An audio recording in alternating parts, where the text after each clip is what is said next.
¿Alguna pregunta, duda, comentario sobre los 5 puntos de arminianismo, los 5 puntos de calvinismo como respuesta a los 5 puntos de arminianismo? ¿Está claro? ¿Ok? Bien. Vamos a hablar un poco como observaciones de estos cánones de Dort. Respondieron punto por punto a la protesta arminiana y afirmaron el punto calvinista y luego rechazaron el punto arminiano. Entonces, si leen los cánones de Dort y están disponibles en español, se los recomiendo. Entonces, primero una afirmación y luego una negación. Diferente a los concilios de las iglesias ortodoxas y romanas, no anatematizaron, es decir, no condenaron a nadie, sino reprobaron sus errores. Entonces, sí, el Estado arrestó y en un caso decapitó por traición, no por herejía. Pero el concilio, o no el concilio, el sínodo en sí no anatemizó a nadie, no condenó a nadie a las llamas, más bien reprobó los errores. Entonces no fue personal. Llegó a ser personal en manos del Estado, como depusieron los ministros, etc. Y identificaron los arminianos con algunos errores de los pelagianos. Ahora, tenemos que regresar en la historia y al siglo, a los 300 y 400, entre los agustinos y los pelagianos. Pelagius era un monje inglés, Agustín era un pastor y obispo en África, el norte de África, y Agustín tenía una batalla teológica con Pelagius. Pelagius decía, pues nosotros básicamente estamos en el mismo estado como Adán y Eva. Si escogemos obedecer, estamos bien. Si escogemos desobedecer, estamos mal. Entonces, salvación por obediencia a Dios. Y el arminianismo no es pelagiano plenamente, pero el sínodo de Dort reconoció que hay tinte ahí, hay tenor pelagiano en el arminianismo. No es lo mismo, pero tiene una tendencia hacia el pelagianismo. ¿Por qué? Porque pone el punto crucial en manos de ¿quién? En manos nuestras, en lugar de en manos de Dios. Entonces el punto decisivo es nuestra actitud o nuestra actividad de cooperar con Dios para salvarnos. Después los 5 puntos del calvinismo fueron reorganizados en el orden que siguen el acróstico TULIP, o sea, tulipán, que no funciona muy bien en español, pero funciona bien en inglés. Y probablemente van a encontrar este orden, sí, por supuesto van a encontrar este orden, como en el libro de Sproul, que este es el último libro asignado para este curso, y este es el orden. Entonces vamos a ver el orden como popular, que funciona bien en inglés, de TULIP. Entonces tenemos tulip, como tulipán, la flor, ¿no? Entonces, algunos puntos funcionan bien. Total depravación.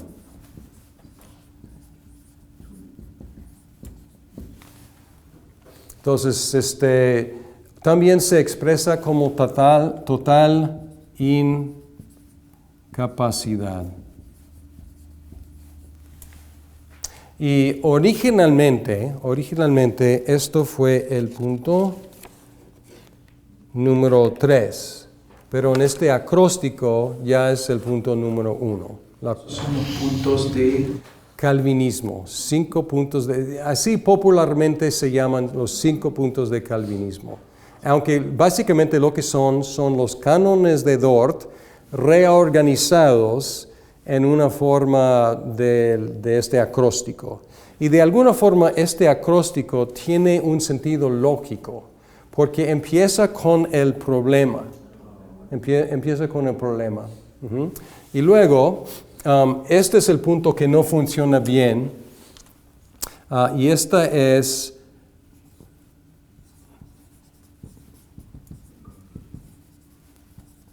en inglés decimos unconditional, pero en español diríamos incondicional. Pero vamos a ponerlo aquí en paréntesis para que funcione en este acróstico. Incondicional elección.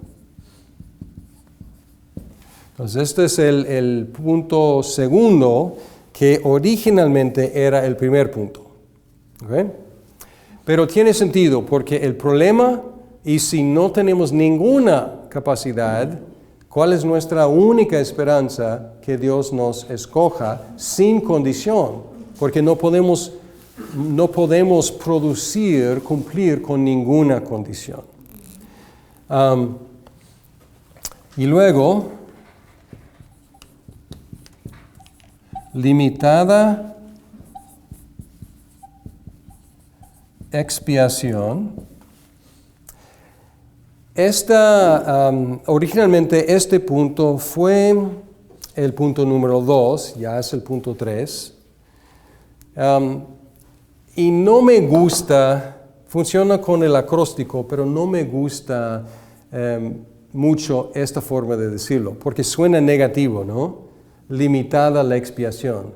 Porque en arminianismo y en el calvinismo, en los dos esquemas, la expiación es limitada. En el arminianismo es limitada en su poder, porque no salva a nadie, solamente hace salvables a todos. En el calvinismo no está limitada en su poder, salva, cumple, logra, expía, pero es limitada en su enfoque. ¿A quién se aplica la expiación? A los elegidos. Entonces, a veces se dice, voy a poner en paréntesis aquí, particular expiación. Y luego tenemos irresistible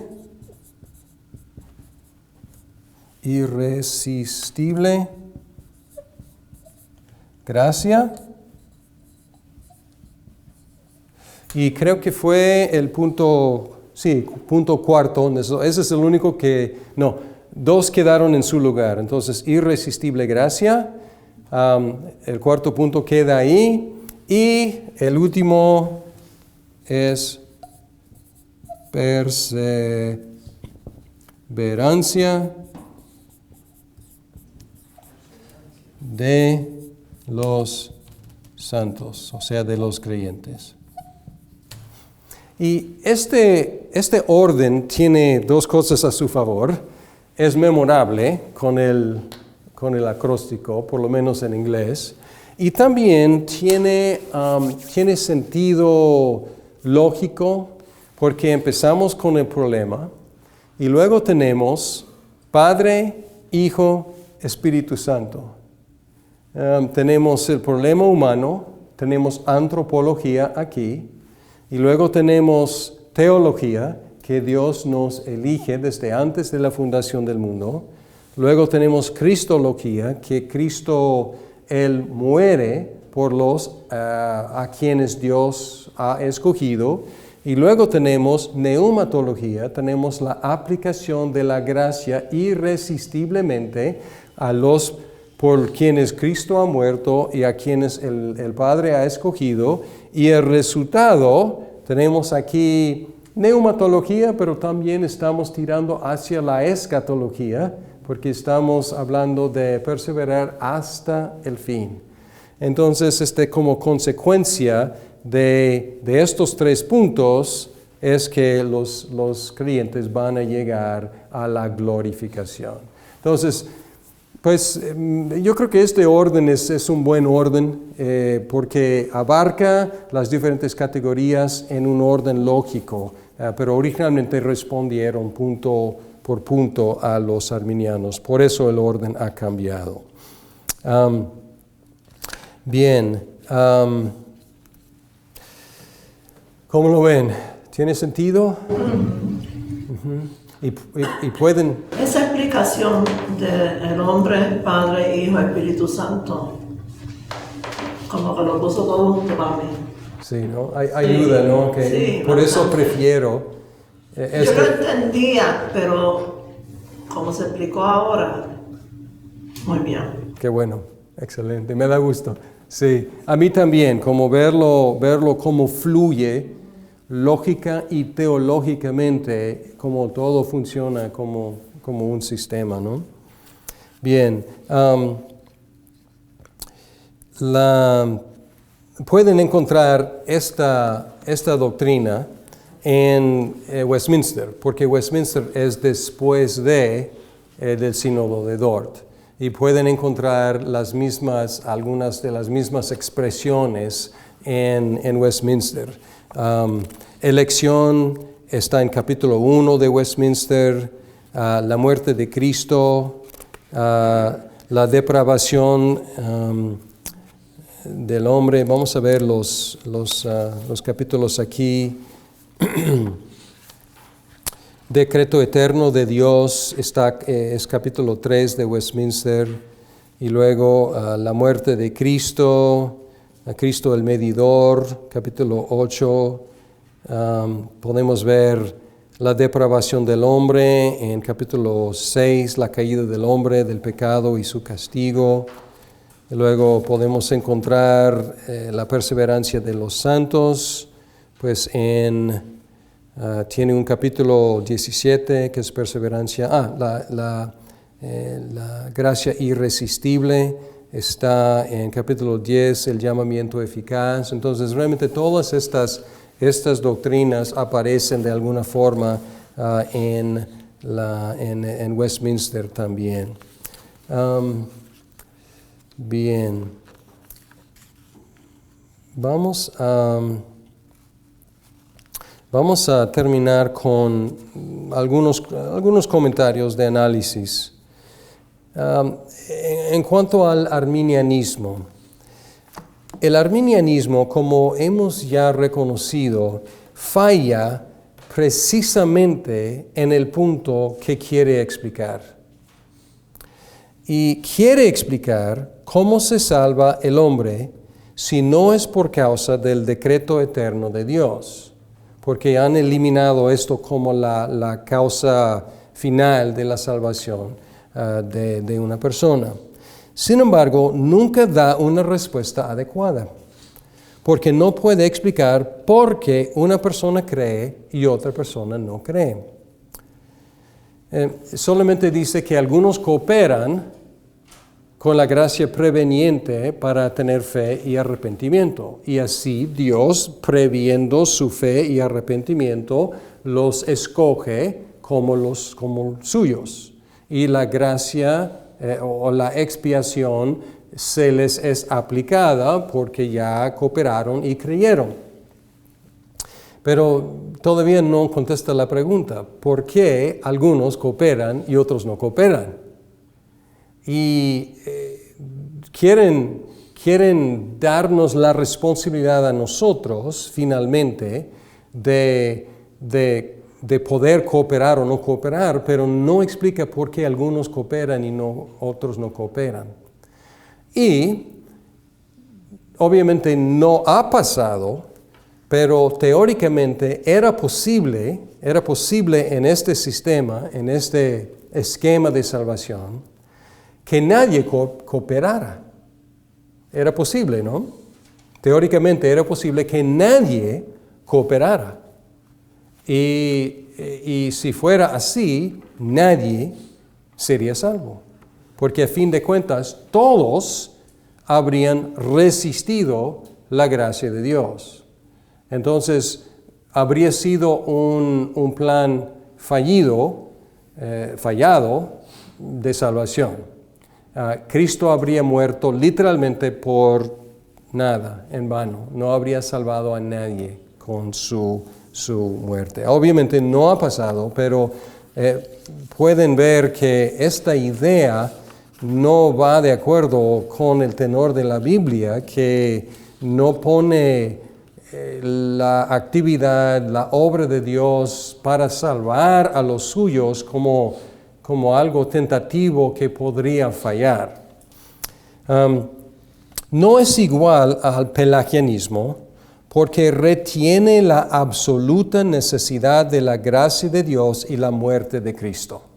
Entonces, un arminiano, igual que un calvinista, afirma que la gracia de Dios es absolutamente necesaria y la muerte de Cristo es absolutamente necesaria. Sin embargo, al colocar al hombre en el punto más crítico de la salvación, podemos decir que es semipelagiano. En manos de hombres menos cuidadosos que Jacobo Arminius y los primeros arminianos, se convierte en un mensaje antropocéntrico, o sea, centrado en el hombre. Ellos estaban luchando con estos temas difíciles, con estas doctrinas difíciles, y tratando de ser responsables, pero se ha convertido en manos de otros no tan cuidadosos, en un mensaje del Evangelio que ya no es un Evangelio porque está centrado completamente en la capacidad humana de salvarse. Y podemos ver también que cuando se convierte en algo antropocéntrico, el método de evangelismo puede ser manipulativo. ¿Por qué? Porque ¿qué tiene que hacer el evangelista? Tiene que convencer que la gente coopere con la gracia preveniente de Dios. Y es posible que nadie coopere, o es posible que todos cooperen.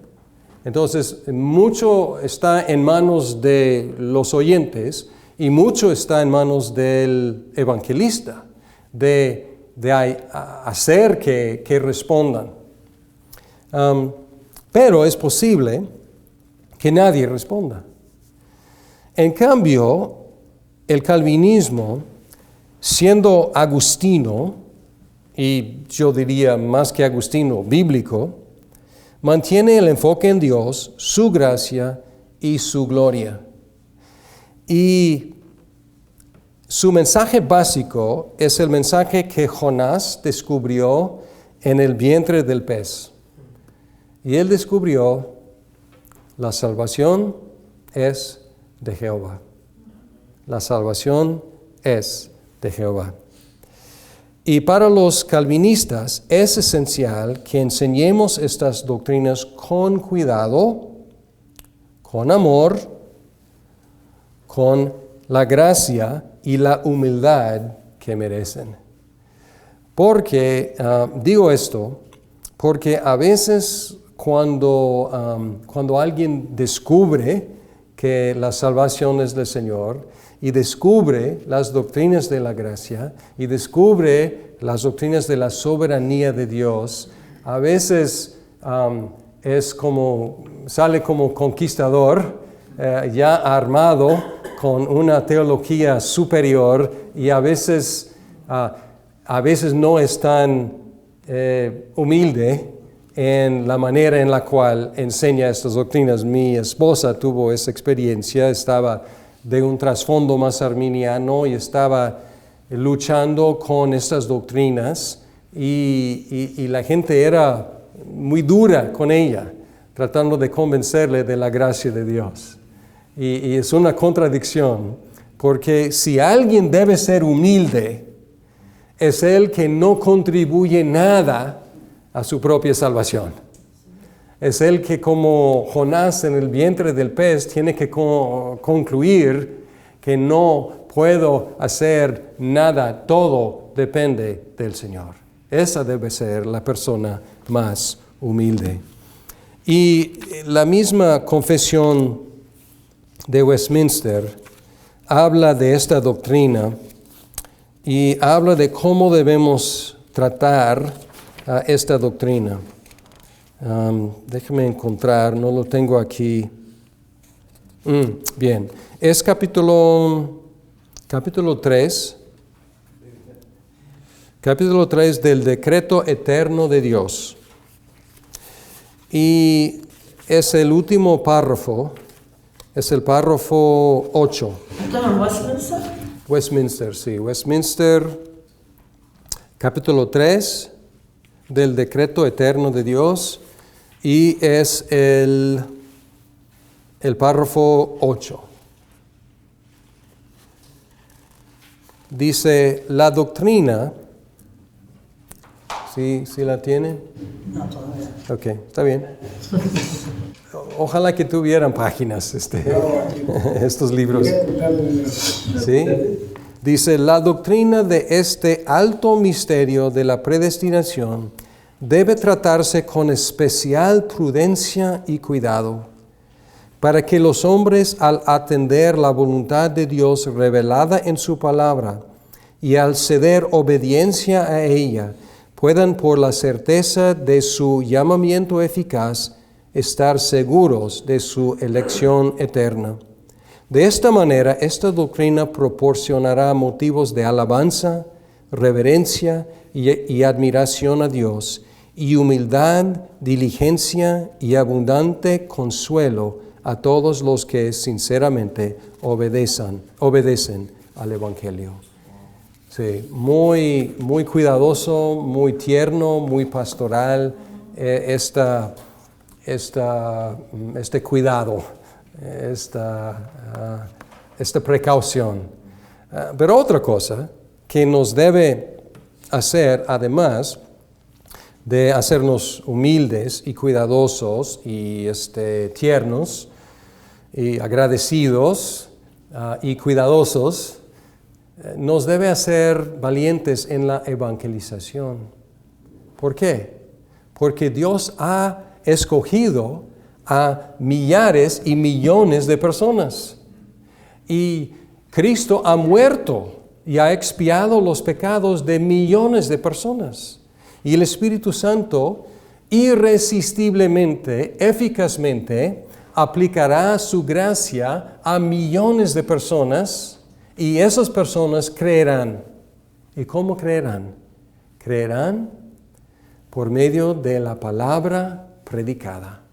Entonces podemos salir, no tenemos que manipular, tenemos que instar, tenemos que invitar, tenemos que persuadir, sí, tenemos que llamar a la gente, pero podemos hacerlo sabiendo que Dios es el que hace la obra, igual como lo hizo en nosotros. Y si nosotros recordamos nuestra propia conversión a la fe, algunos tienen un testimonio de haber crecido en la fe cristiana, gracias a Dios. No tengo ese testimonio, doy gracias a Dios por mi esposa que sí, por mis hijas que sí, yo no, pero entonces yo me acuerdo de mi llegar a Cristo, otros no se acuerdan tanto de eso, pero de alguna forma u otra, como hayamos llegado, todos reconocemos que llegamos por Él. Llegamos por su gracia. Nadie fue más sorprendido de encontrarme un cristiano que yo. Quise ser cristiano ya que entendí, ya que escuché, ya que me enamoré del Evangelio. Quise creerlo y lo creí.